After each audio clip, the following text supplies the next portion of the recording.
Oliver Tambo had set up a constitutional committee of the ANC. I had the delight and privilege of being amongst its founding members. This was it was around about 87, 88, 1988. We're still in exile. And we could see the leadership coming from him with support of his National Executive Committee for the creation of a constitutional democracy in South Africa.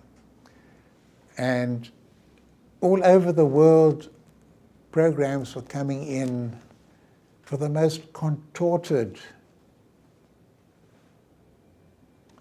convoluted, strange constitutional arrangements that would somehow attempt to reconcile protection of the white minority, as it was seen, with majority rule.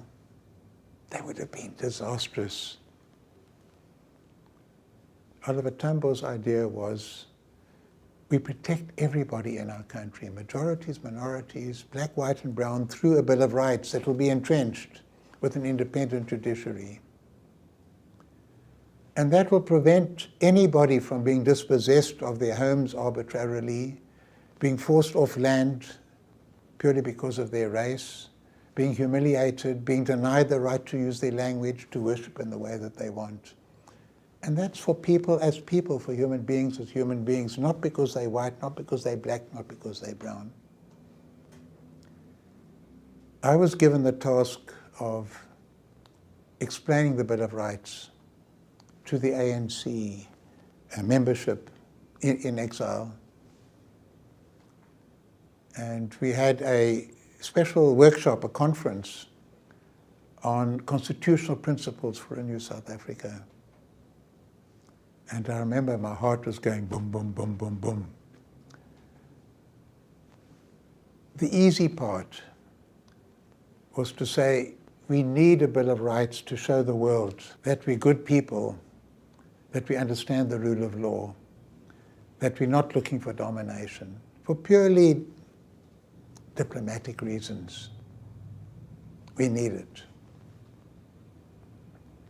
But we've often done things that people outside haven't liked. So it's got to be on a principled basis, not simply to win favor. Then I said there's a second reason. This was really the Oliver Tambo reason. The Bill of Rights is the answer to the claim by the white minority that if we get democracy in South Africa, they're going to be driven into the sea. And the protection is not to have a group of seats for whites only in Parliament, or a white veto on any transformation. That would be a disaster. Then the Constitution will be seen as protecting privilege rather than guaranteeing rights for everybody. And so that became central to our vision of the new South Africa. And that wasn't difficult to explain to people. But the third reason, and this is why my heart was going boom, boom, boom, boom, boom, was I said we need a Bill of Rights against ourselves. That we've lived in countries where people have fought bravely for freedom, but afterwards they've gone on to become very authoritarian in the way that they rule. And I was nervous when I said this. I'm white, comfortable middle-class background, my airy-fairy ideas in inverted commas. What will the membership feel?